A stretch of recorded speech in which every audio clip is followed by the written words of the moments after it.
say goodbye to Condo Karen and HOA Helen. They are fired. At least according to some of the new laws that were going into effect here in Florida pretty soon. On July 1st, there's going to be all kinds of changes to the HOA rules in Florida because these people have way too much power and it's about time. And I saw that there's a couple other states that are doing this now too.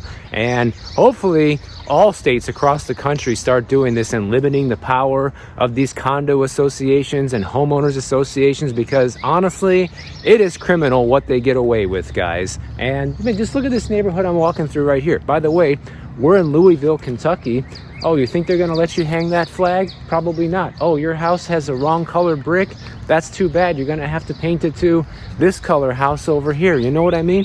That's the kind of stuff that people have to go through when you're living with Condo Karen and HOA Helen. You know, they have all these rules on the books that they will enforce to the T to make sure that your quality of life is miserable and they feel like they're important in doing something in life. The level of ridiculousness and absurdities with the HOAs go everything from like you have the wrong kind of dog, like you're not allowed to have this kind of dog. You know, you left your trash cans out too late. Look at this, guys. This is not an HOA neighborhood. You see, they got trash cans on the street. If you had HOA Helen patrolling the street right now, they'd be fining everybody for this because they have nothing better to do.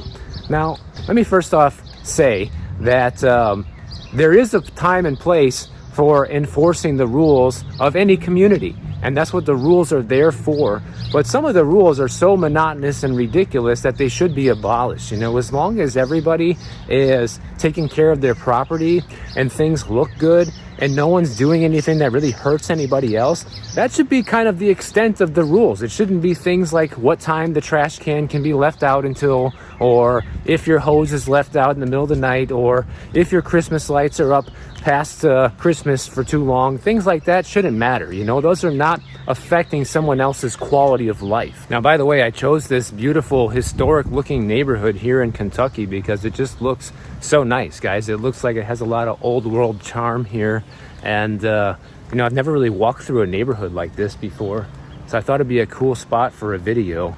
And you know, this kind of goes against all of what HOAs stand for. I mean, look at all these houses. Look how unique they are, the colors of them, and the different decorations they have outside. Things like that that really make the house stand out. A lot of this wouldn't be allowed in an HOA community. Like, you know, they'll fine you for what color your front door has to be, how clean you need to keep your mailbox, like all sorts of ridiculous things that just don't make any sense. But now, with these new laws that are going into place in July 1st, in Florida only. Now, there's other states that are doing similar versions of this, but this is a Florida story, and they're not going to be able to do stuff like that anymore.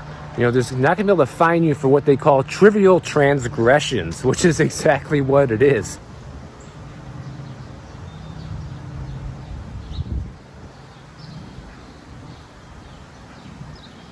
Now, supposedly, they still will be able to write these citations, but not without giving you first a 14-day written notice and a hearing and appeals opportunity. So, you know, it's going to really limit the power of Condo Karen and HOA Helen moving forward. Also, this is a really good thing here. Anyone seeking to become an HOA board member moving forward will be required to be trained and regulated, which is going to limit these people from just doing whatever they want. You know, it's going to force them to act in a way that actually serves the community and doesn't just annoy the hell out of everybody and trying to just, you know, make your life miserable because theirs is. And once again, guys, I am not trying to say that we don't need people in HOA communities that help keep the community going and help keep things looking nice and stuff like that. I'm not saying that that doesn't have value, but when it goes too far and you have people just picking on other people because they don't like them or because they just don't like that color or whatever, that shouldn't be allowed. And this is the big deal in Florida because it turns out that Florida actually has more HOA communities than any other state in the country besides California. So this is going to make a big difference, and hopefully California will follow suit and pass a similar law to limit some of their powers over there too. This law is also going to include criminal penalties for blocking access to official HOA records, which you see happen all the time with people on these power trips. You know, they are in charge. They're basically the gatekeepers when it comes to access to documents for the HOA or the condo association. And a lot of times those guys can, you know, debunk a sale. They can get in the way so much and make it so that you can't even buy the place because you're not able to obtain the official documents you need to on time to review them within your contract's due diligence period, and therefore you have to forfeit the contract and cancel the sale because you weren't able to do the diligence you needed to on the community. Here we have a house for sale for $574,000, and you can see how old the listing is because the main picture has snow in it and it's the middle of summer. So they bought this house back in July of 2022 for $335,000. Thought they'd be cute a couple of years later and try to almost double the price, but look at that. They bought this house previously for only $285,000 back in 2013. So in the span of about 10 years during the hottest housing market ever, this house barely appreciated about $40,000, $50,000 in value. And all of a sudden this person thinks they're going to get, you know, 600 grand because that was their original listing price. So clearly they're not understanding that the price is just not working. And we're going to talk about this more later in the video. Meanwhile, their property tax bill is about $4,500 a year, which still isn't too bad compared to what we've seen in previous videos in Florida. One of the biggest recent examples of this was in the Hammocks in Miami, which is a giant HOA community in Kendall, and there's 5,500 residential homes there, and 6 of the HOA members are now sitting in jail, basically stole $2 million, guys, and they hiked the HOA fees there by 400%.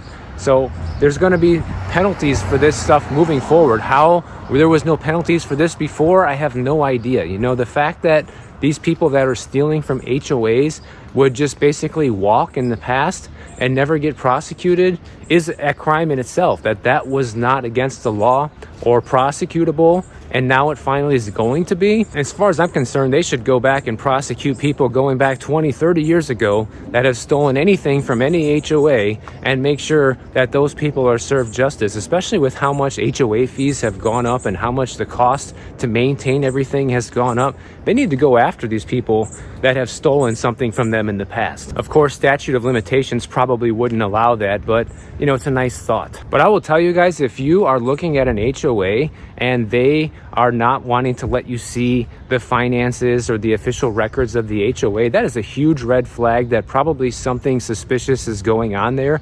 And just like the Hammocks, the reason they don't want to show it to people is because they're stealing. And I gotta say, guys, real quick side tangent here is, even though I haven't made it to California yet, I am so happy to be here in Kentucky. It is such a beautiful day out, 73 degrees, literally the perfect weather. It's like I'm already in California. And I have finally gotten far enough north to escape the Miami heat. Although it looks like the Midwest is going to be getting a heat wave towards the end of the week, and it's going to be hot once again. But believe me, I am just enjoying every minute of this 73-degree day while I can, because I haven't seen one since winter. So Florida has about 50,000 HOA communities, and I don't know if that includes all the condo associations as well as all of the neighborhoods that are run by homeowners associations. But either way, it's a lot, guys. And if it doesn't include condos, then you can easily say it's probably double that. So these new laws are going to have a huge impact on how these communities are run moving forward in a positive way, I would imagine. So now these people that are in charge, if they start breaking these laws, they're going to be charged with a crime. Even though a lot of them might be misdemeanors if they're not stealing, nonetheless, they are liable for pushing the envelope too far moving forward. And I think that's a good thing, because these people have just had way too much power for way too long. And I still think there's more to be desired here when it comes to limiting their power even further, but it's a step in the right direction. And they say about 30% of Americans across the country live in some sort of HOA community. So there's a high probability that you're going to see more laws like this in different parts of the country. I mean, there was even a story out of Missouri where one of the HOA Helens thought it was a good idea to try to put a family in jail over painting their swing set pink or purple. That's how idiotic this stuff is, guys. I mean, I'm not making this stuff up. I wish I was, because it sounds like a cartoon, but it's not. It's real life. So it's going to be interesting to see how Condo Karen and HOA Helen are going to be using their free time moving forward. If it's not going to be to make all their neighbors miserable, well, then what are they going to do? I don't know. I guess we'll find out. But the whole point of retirement is to retire. And I think that's what they should do, is just retire and sit back and enjoy their house and enjoy the fact that you even can retire and you don't have to go to work every day and slave away to pay the bills. You should be grateful enough for that to just leave everybody alone. That's what I think. That's my opinion. Now, as you know, the new laws for the NAR and how real estate commissions are going to work moving forward are going to go into effect pretty soon in August.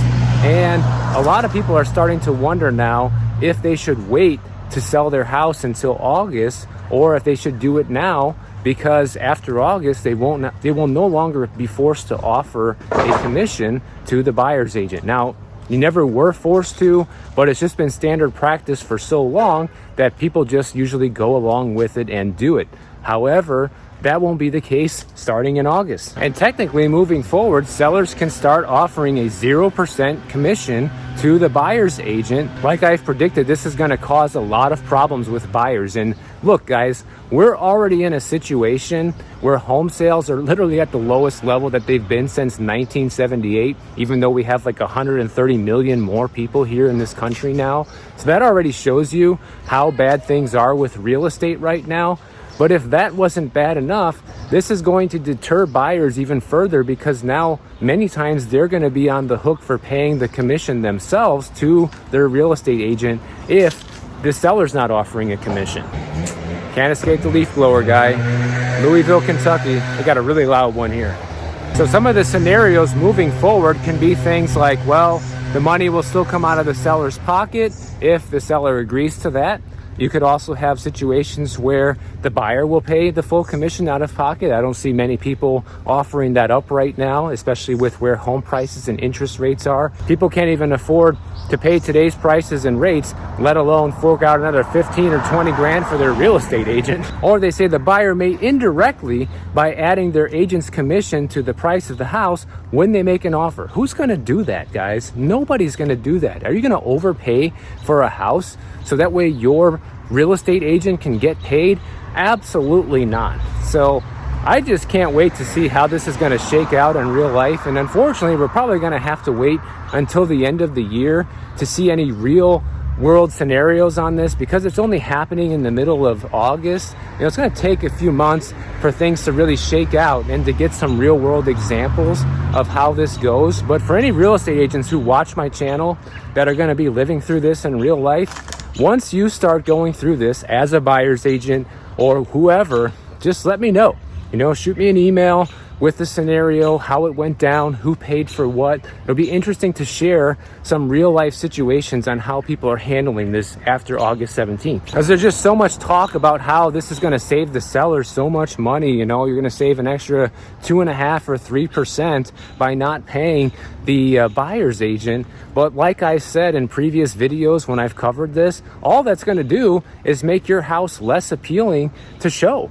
You know, like, what kind of real estate agent is going to want to show your house if you're not offering to pay them?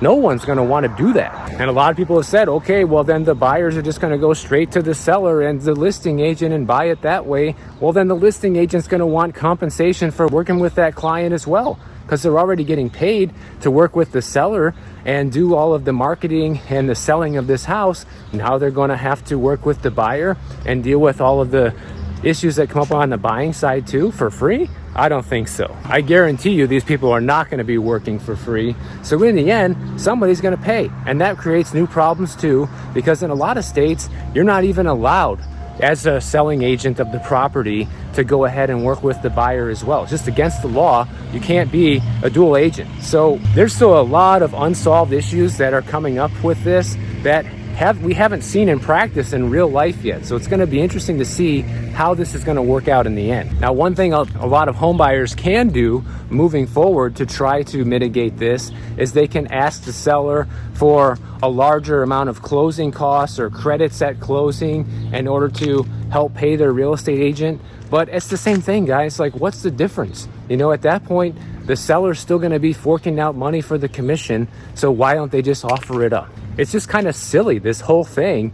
And I don't think they're going to see the results that they were hoping for from this. I remember earlier in the year, I put up a poll on my channel asking people if they would still pay a real estate agent moving forward. And I can't remember the percentage, but it was a decent amount of people that said that they would still pay a buyer's agent commission moving forward, even though they don't have to anymore, in the best interest of getting the house sold as soon as possible. And it's funny because in this news story, they said, well, you might not want to wait until this change takes effect, because basically you're going to be losing out on the busy home selling season, which so far has yet to materialize, and it's already the middle of June. So that busy home selling season is basically over.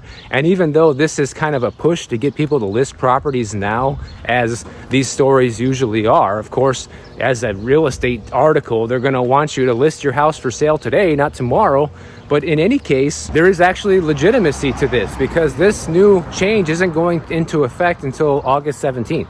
And so the home selling season is over by then. They're saying, like, listen, if you don't list your house until the middle of August, then you probably won't even close on that property until the middle or end of October. And that's when prices are already coming down for the year, because real estate is seasonal and the prices tend to fluctuate throughout the year. You know, you have the prices typically go up in the spring and the summer and drop in the fall and the winter when less transactions take place. And so basically the argument here is, if you're planning on listing, you should do it now, because even if you have to pay the buyer's agent commission, you'll probably be able to sell your house for a higher price than you would if you wait a few more months, and that will kind of mitigate paying for that commission. So I don't know, guys. It's just a big mess, and I'm just honestly just whipping out the popcorn and watching this one and seeing how it shakes out. And by the way, anybody who thinks they're going to be cute or smart about it and list their house before August 17th and then close afterwards and say, well, now I don't have to pay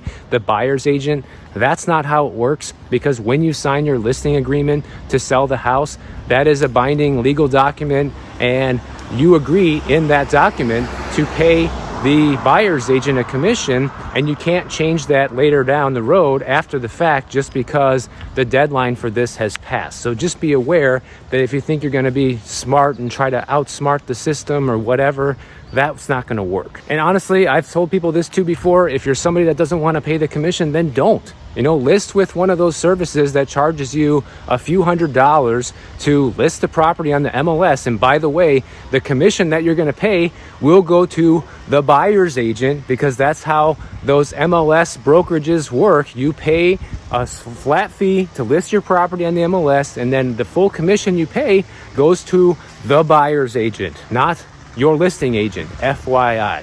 So a lot of people say, I'm not paying the buyer's agent, I'm just going to sign up for one of these.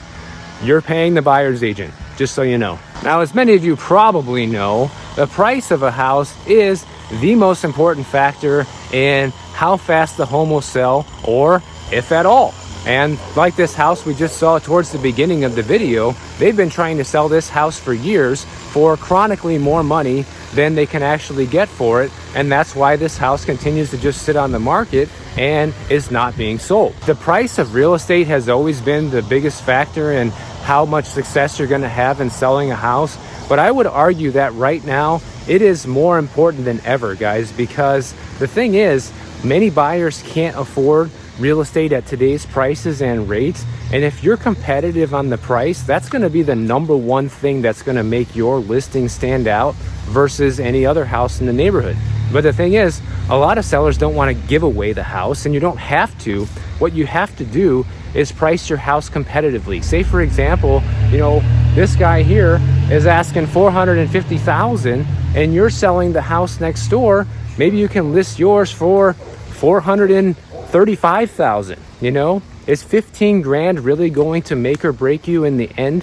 No, it won't. But what it will do is it will attract many more buyers to your house versus your neighbor's house, and is likely going to get your property sold before theirs. I just have to say, guys, this is such a beautiful neighborhood, isn't it? Like, I've never walked through a neighborhood, I think, this pretty before, with all of these trees and plants everywhere, all the different style homes and architecture and colors. This would be HOA Helen's worst nightmare. But the biggest problem with overpricing your house is the longer it sits on the market, the less desirable that home becomes, and you'll get more desperate as the seller, and then you start cutting the price, and probably even lower than if you would have initially just priced it properly. So this strategy of list high and keep cutting the price later to sell is always the worst strategy, but so many people do this and they have to learn the hard way that it doesn't work. Just like this person we saw here earlier. I mean, if you're trying to sell your house for like 3 years in a row and it's not selling because your price is too high, that's kind of a clear indication that you're not doing it right. And so people just have to learn that lesson the hard way, right? They have to just keep trying and find out that, hey, this isn't working.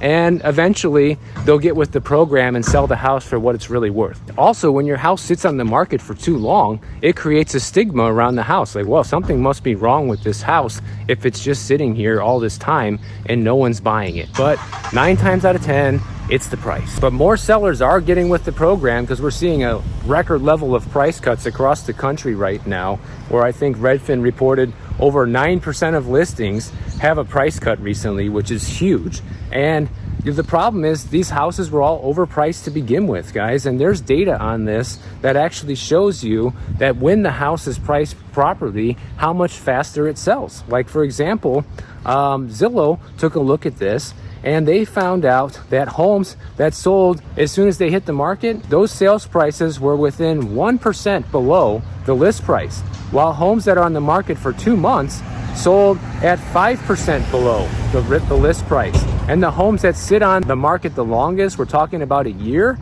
they sell for 12% below list price. So you can really harm yourself in getting the proper amount of money you're trying to get for your house by just overpricing it. Because not only are you pricing regular buyers out of buying your house, but you're also just making your house less attractive. You're wasting your time, you're wasting the real estate agent's time. I mean, realistically, no matter where you live across the country, if your house is on the market more than 30 days and you haven't gotten any offers or made a solid deal yet, it's overpriced. But a lot of people don't want to hear that. They just want to keep thinking that their floors are paved with gold and, you know, their house is worth more than their neighbor's house. So just think about what I'm saying, guys. The slowest home selling season right now in 2024 since 1978. Do you really think you have the power to overprice your house right now?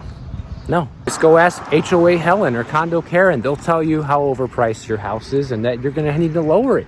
And you're going to have to trim the bushes and paint your door and make sure that your mailbox is turned west instead of east from now on. If you guys enjoyed this video, make sure you subscribe to the channel. And if you don't want to wait for my next video to come out, check out this one on the screen right over here, and I'll see you in the next one.